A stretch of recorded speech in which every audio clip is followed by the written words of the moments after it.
에 올라가는 노래를 순례자의 표현을 우리 함께 계속 살펴보고 있죠.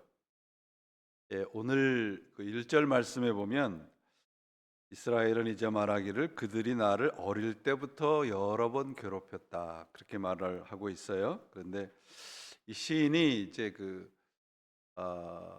이스라엘이라고 하는 그 공동체 나라가 어려움을 당하고 있는 것을 자기와 아이덴티파이 하고 있는 것을 볼 수 있어요.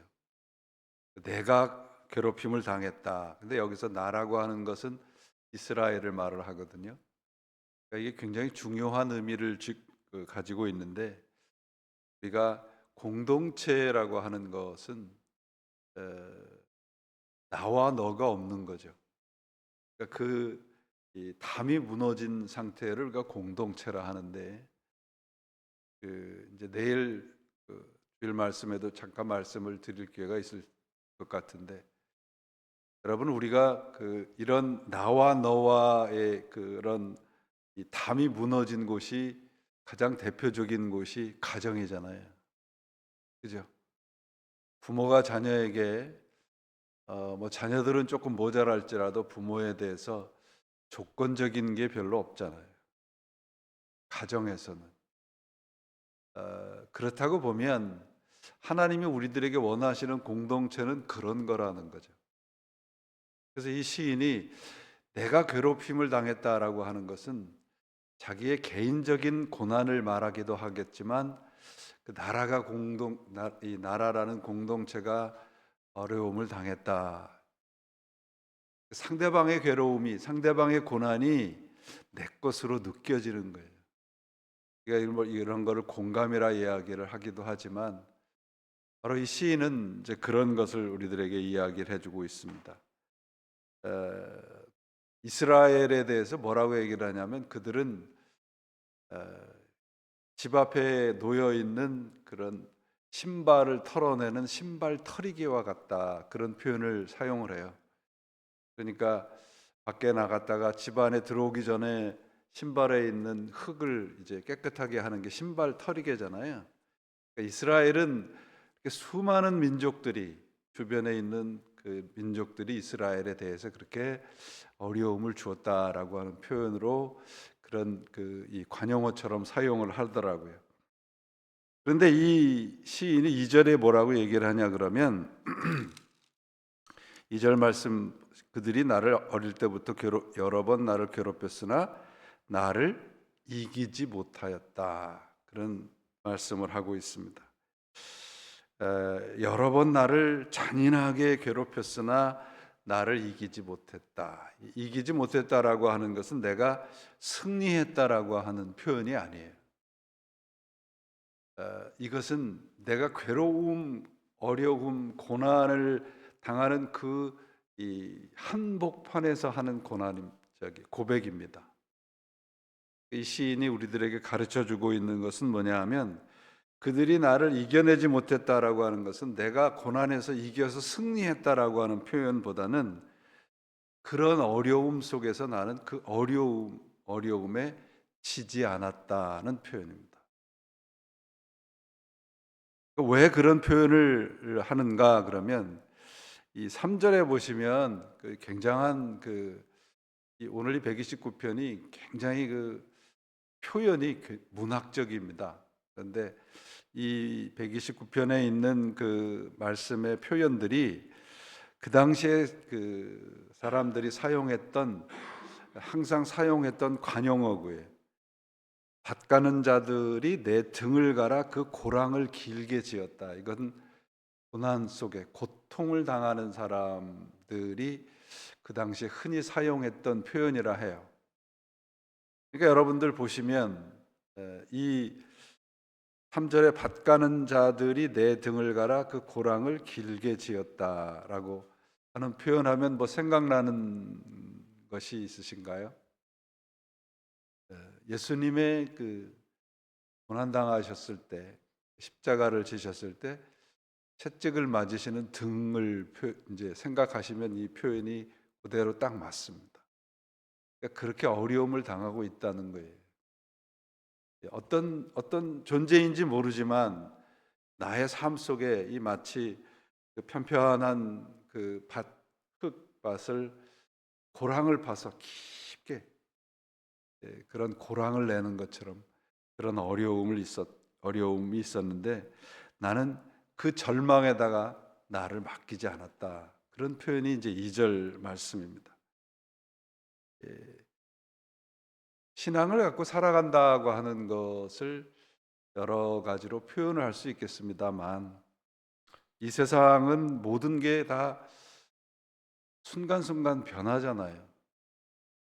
모세가 시편 90편에서 기도하듯이 천년이 어제 같고 내 인생이 그냥 밤의 한 순간 같다. 그런 표현을 하죠. 그래서 내 인생을 돌아보니까 신속히 날아간다. 그런 표현을 썼습니다. 이렇게 순간순간 변해가는 이런 그런 우리의 인생 속에서 예수 그리스도를 믿는 신앙이라고 하는 것은 모든 것이 변화하는 이 현실 속에서 살아가지만 변하지 않는 세계를 바라보고 살아가는 겁니다. 그러니까 우리가 죽음 이후에 어떤 삶이 있을까 잘 모르죠. 그러나 단 한 가지는 확실하게 저는 믿는 것이 있습니다. 그곳에는 영원히 변하지 않는 것이 있을 것이다. 우리가 예수를 믿는 것은 이 세상의 현실이 좀 더 이렇게 뭔가 장밋빛으로 변화되어 가게 그런 소망을 가지고 살아가는 것이 아니라 어떤 일이 닥쳐도 괜찮은데 내가 하나님과의 관계 속에서 이 관계가 어그러지지 않았으면 좋겠다. 오늘 찬양했잖아요. 저는 3절 말씀, 3절 찬양을 참 좋아하는데 천성에 가는 길 험하여도 그게 험하지만 생명길 되나니 은혜로다. 그것이 이제 인생을 살아가는 우리들이 늘 잊지 않고 살아가야 되는 그 믿음의 그 앵커와 같은 겁니다. 밭가는 자들이 내 등을 갈아서 고랑을 길게 지었다라고 하는 것처럼 굉장한 어려움 속에서 이 시인은 그 어려움이 나를 이기지 못한다라고 하는 그런 고백을 하고 있어요. 오늘 말씀을 이렇게 읽다가 저는 시편 73편 말씀이 생각이 났어요. 여러분들이 좀 억울한 생각이 드시거나 억울한 일을 당하셨거나 그럴 때 제가 추천하고 싶은 말씀이 시편 73편하고 73을 거꾸로 하면 어떻게 되나요? 37편이 똑같은 내용이거든요. 그거 읽어보시면 억울한 일을 당했을 때 우리가 어떤 마음을 가져야 되는가. 그 73편은 굉장히 아주 구체적으로 표현을 해요. 저 사람은 하나님을 믿지도 않는데 저 사람은 하나님과의 관계도 하나도 갖고 살아가지도 않는데 신앙도 없는데 이렇게 보니까 죽을 때 이 살이 피둥피둥해서 얼굴이 이 기름기가 넘쳐 흐르는 것처럼 그렇게 편안하게 죽는다. 억울한 거죠. 근데 그 시인이 성소에 들어갔을 때 내가 깨달았다. 그런 표현을 해요. 이 시인이 이제 73편에서 25절, 26절인데요. 표준 세번역이 가장 번역을 잘 한 것 같아서 읽어드릴게요. 25절, 26절, 73편. 내가 주님과 함께하니 하늘로 가더라도 내게 주님밖에 누가 더 있겠습니까? 땅에서라도 내가 무엇을 더 바라겠습니까? 내 몸과 마음이 다 시들어가도 하나님은 언제나 내 마음의 든든한 반석이시요 내가 받을 몫의 전부이십니다. 이 73편의 이 25절, 26절, 특별히 26절에 하나님이 내 인생에 받을 몫의 전부라고 믿는 사람은 우리 삶 속에서 벌어지는 일에 우리가 일희일비하지 않을 수 있죠. 그래서 4절 말씀을 보시면 여호와는 의로우사 악인들의 줄을 끊으셨도다. 악인들의 줄이라고 하는 것은 이제 이 밭을 이렇게 이제 소가 가를 거 아닙니까? 소를 묶고 있는 줄을 말하는데요. 그러니까 악인이 세상이 우리를 그렇게 부린다는 거거든요. 노예처럼. 근데 그 줄이 끊어졌다는 거예요.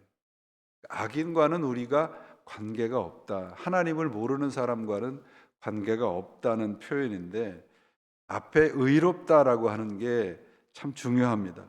하나님과 끈이 줄이 묶여져 있다는 말씀이거든요. 악인의 줄은 끊어져서 우리를 좌지우지하지 못하지만 하나님과의 끈은 묶여져 있다. 그래서 나는 이겨갈 수 있다는 거예요. 여러분들 의라는 게 이제 뭔지 잘 아시죠? 뭐 성경에서 의 그러는데 의 그러면 우리는 이제 저스티스를 먼저 생각을 하는데 그 디카우슈네라는 그 헬라어 말은 그런데요. 의라는 것을 가장 잘 번역한 성경이 저는 공동 번역이라고 생각을 하는데 공동 번역에서는 의라는 모든 단어를 하나님과의 올바른 관계라고 번역을 했습니다. 의인이라는 것은 하나님과 올바른 관계를 맺고 살아간다는 거예요. 우리가 의인이라 그러면 하나님과 줄이 연결되어 있다는 표현이거든요. 그 반대 표현이 죄인이죠. 죄인은 뭐예요? 하나님과 줄이 끊어진 것을 말합니다. 이 시인이 지금 이런 말씀을 하는 거예요. 하나님과 나는 줄이 연결되어 있어서 나를 하나님이 좌지우지를 할 뿐이지 악인은 나를 어떻게 하지 못한다는 그런 신앙의 고백이에요. 그래서 5절 6절에 그 악인들을 지붕에 난 풀과 같다는 표현을 하고 있고 그것은 자라기도 전에 말할 것이고 그러니까 지붕에 난 풀이라는 것도 굉장히 문학적인 표현이에요. 사람들이 우러러보고 있다는 거죠. 지붕이라는 높은 자리에 있다는 거예요. 악인들이 그렇다는 거예요. 세상에서는 지금 많은 사람들이 우러러보고 부러워하고 있을지라도 그들은 지붕에 난 풀과 같이 어느 순간 난 것도 모르고 사라질 것이다. 세상이 그렇다는 거거든요. 하나님을 믿는 사람은 그렇지 않다는 거예요. 아무런 지붕에 난 풀이라는 건 아무짝에도 쓸모가 없잖아요. 뽑혀서 버려질 뿐이죠. 하나님과 관계없는 것들은 그렇습니다. 그들은 그 8절에도 이 지나가는 자들도 여호와의 복이 너에 있을지어다 하거나 우리가 여호와의 이름으로 너에게 축복한다 하지 아니하느니라. 이 말은 그겁니다. 사람들이 지나가는데 농부들이 밭에서 이제 우리말로 하면 논에서 이렇게 추수를 하고 있는 거예요. 그러면 그 추수한 게 많은 것을 추수하는 것을 보면 올해도 수고하셨네요. 많은 것을 거두셨네요. 그렇게 덕담을 한단 말이죠. 그런데 악인들은 그런 덕담을 할 수 없을 만큼 초라하다는 거예요. 하나님과 그렇지 하나님을 믿지 않는 사람들이 이렇게 대조적으로 있는 것입니다. 이 시인은 우리들에게 뭐를 가르치는가 그러면 신앙은 고난이나 어려움이나 이런 우리가 당하는 세상에서 만나는 그런 이 고통이나 이런 것들이 없는 상태가 아니고 그걸 뚫고 지나가는 상태라는 거죠. 그걸 뚫고 지나갈 수 있는 힘은 신앙이라는 거예요. 하나님을 믿는 힘이라는 겁니다. 그래서 이 믿음이라는 단어를 여러분 우리가 신실하다라는 단어를 사용하잖아요. 피스티스. 신실하다는 것은 여러분 버티는 거거든요. 신앙은 버티는 거예요, 여러분. 뭔가 이렇게 많은 일들이 나에게 좋은 일들이 일어나는 것이 신앙의 복이 아니고요. 버틸 수 있는 힘이 내게 있는 게 믿음이에요. 어떤 것들이 닥쳐도. 신앙은 신실함이고 인내입니다. 신앙의 가장 중요한 것은 인내라고 하는 거예요. 성경이 자꾸 인내를 얘기를 하는 것은 우리가 살아가는 삶이 그런 일들이 버텨야 하는 일들이 대부분이라는 거죠. 하나님은 우리의 고난과 어려움을 통해서 우리를 꾸준하고 진득한 신앙의 소유자로 만들어가는 것입니다. 인내라는 이 단어의 뜻은 그냥 필사적으로 이 버티는 것이 이 것보다는 그 위에 능력을 더해가는 거예요. 그래서 인내라는 단어의 영어로 번역을 하면 그 단어의 이 문자적인 뜻은 remain under라는 뜻이래요. 거기에 그대로 있다. remain under, 가장 밑바닥에. 그 말의 그 뜻은 뭐냐면 이제는 더 이상 내려갈 것이 없고 이제는 올라갈 일만 남았다는 그런 의미의 단어라 합니다. 여러분, 바로 믿음이 그렇다는 거예요. 신실함이라고 하는 거예요. 그래서 여호와는 의로우신 분이시다 그러면 하나님이 나와 관계된 분이시다. 하나님이 나를 묶고 계신 분이다. 그래서 너희가 어떤 일을 나에게 할지라도 거기에 나는 포기하지 않는다. 이것이 오늘 129편입니다. 고난을 이기고 승리했다 이것이 아니라 고난은 하나님이 주신 것이고 고난을 통해서 나에게는 고통과 어려움을 이길 힘이 생겼다는 거예요. 여러분, 우리 특별히 지난주 이번 주들 우리 교우님들 가운데 육체적으로 어려움을 당하시거나 그런 일들이 일어나시는 것을 봅니다. 우리들에게 일어나는 흔한 일이죠.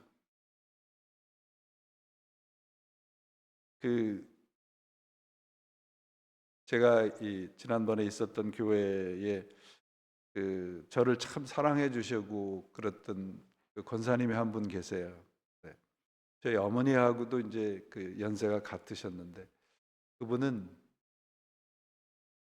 뭐 세상적으로 말하면 굉장한 분이십니다. 그 남편 되시는 분은 장성으로 예편을 하신 분이고 외교관으로 하신 분인데 남편이 49살에 스트로크를 맞으셨어요. 그래서 쇼텀 메모리가 이제 다 없어진 겁니다. 모든 걸 다 잃어버리시고 뭐 49살에 이제 그 남편이 그렇게 되셨는데요. 그 남편이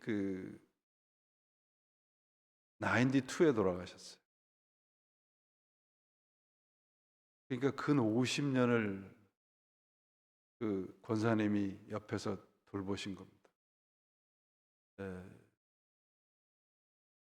지난 주간에 전화를 받았어요. 그 아드님한테. 아드님이 시애틀에 사시는데 열흘 전에 돌아가셨다. 그 권사님이 30년생이세요. 그러니까 95시죠. 인생의 반 이상을 남편을 옆에서 그림자처럼 돌보셨어요. 남편분이 한 5년 전에 돌아가셨는데 가끔 저한테 전화를 하세요. 한국에 계시다가 이제 시애틀에 있다가 돌아가셨는데 전화하셔서 첫 마디가 뭐라 그러셨냐면 목사님, 이 집사가 너무 보고 싶어요. 평생 50년을 병수발을 한 남편인데 그렇게 보고 싶으시다. 그래서 아드님한테 돌아가셨다는 얘기를 듣고 하나님이 이제 불러가셨구나. 근데 그분이 늘 제가 어려울 때마다 그분 생각을 하시는 게 한 번도 얼굴을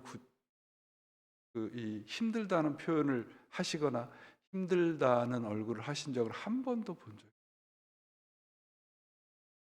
저하고 신앙생활을 한 20년을 같이 하시다가 이제 한국으로 가셨다가 미국에서 돌아가셨는데 그분이 하나님 나라 같다는 표현을 이제 그런 말씀을 듣고서 평생을 하나님과 함께 하셨던 분이구나라고 하는 것을 다시 한번 생각을 하게 됐습니다. 여러분, 우리가 인생이 그렇게 길지 않잖아요. 근데 그 길지 않은 시간이지만 어떻게 보면 굉장히 긴 시간 속에 수많은 일들이 일어나거든요. 그래서 우리가 그 어려운 일들 속에서 그러면 하나님은 왜 우리들에게 이렇게 어려운 일을 주시고 고난을 주시고 고통을 주실까? 왜 그러실까요? 그 러시아의 대문호죠. 토스옙스키 그 글을 하나 제가 적어 놓은 게 있어요. 내가 두려워하는 것은 오직 한 가지. 내가 받은 고난의 가치를 잃어버릴까 하는 두려움이다. 평생 당한 어려움은 하나님이 주신 것인데 그건 분명히 뜻이 있다는 거죠. 시인 박노해 씨도 그 고난을 왜 주셨느냐? 밝은 눈을 떠서 하나님께 가까이 가라고. 그래서 여러분, 이 전쟁 포로로 이렇게 전쟁 포로들이 모여 있는 곳에서 이렇게 사셨던 분의 간증인데요. 그 어려운 상황을 제일 먼저 포기하는 사람이 누구냐 그랬을 때 어떤 사람인가 그러면 요번 부활절에는 내가 이제 포로에서 해방이 되겠지. 성탄절에는 나를 풀어주겠지. 그렇게 희망을 가진 사람들이 금방 포기를 하더라는 거예요. 그러나 묵묵히 그저 견디는 사람은 끝까지 포기하지 않고 그 어려운 수용소생활을 견딘다는 거죠. 스톡홀름의 그 패러닥스라는 글이 바로 그런 건데요. 여러분, 희망이라는 거 하는 것이 그 희자가 뭐예요? 희박할 희자하고 똑같대요. 그래서 긍정의 배신이라는 말도 있지 않습니까? 우리가 신앙이라는 것은 제가 한 차례 말씀드렸죠. radical optimism이에요. 철저한 낙관주의예요. 그저 everything's going okay 그런 어떤 이 긍정하는 마음이 아니라 하나님이 나와 함께 하신다는 거예요. 그러면 어떤 일이 나에게 닥칠지라도 하나님과 그 모든 것을 뚫고 지나갈 수 있다는 말씀입니다. 그래서 사도 바울이 로마서에 뭐예요? 환난은 인내를 낳는다. 그 인내 속에서 하나님과의 관계를 우리는 놓치지 않을 수 있는 겁니다. 그래서 오늘 이 129편에 제일 우리가 잊지 않아야 될 말씀이 4절이에요. 여호와께서는 의로우사 악인들의 줄을 끊으셨도다. 이걸 반대로 얘기하면 하나님은 의로우셔서 우리의 인생의 줄을 끊지 않으셨다. 그래서 힘이 있는 겁니다. 그래서 소망이 있는 겁니다. 그래서 우리가 하나님에게 소망을 둘 때 바랄 수 없는 상황에서도 바랄 수 있는 힘이 생기는 거죠. 여러분들의 상황이 어떤지는 잘 모릅니다. 그러나 어떤 상황 속에서도 주님을 붙잡는 사람은 하나님께서 결코 우리의 인생의 줄을 끊으시지 않으십니다. 그것이 오늘 말씀 속에서 우리들에게 주시는 하나님의 약속입니다. 그 약속 꼭 붙잡으시고 하나님께서 나의 삶의 인생의 줄을 쥐고 계시는 주인이시다. 그리고 나는 그분의 손을 결코 놓지 않을 것이다 라고 하는 신앙의 결단과 인내와 꾸준함이 우리들에게 있으셔서 만나는 상황이 어떨지라도 주님으로 인해서 이기시고 포기하지 마시고 주님 손 꼭 붙잡고 하나님께 가는 귀한 여러분들이 되시기를 예수님의 이름으로 축원을 드립니다. 기도하시겠습니다. 하나님 아버지,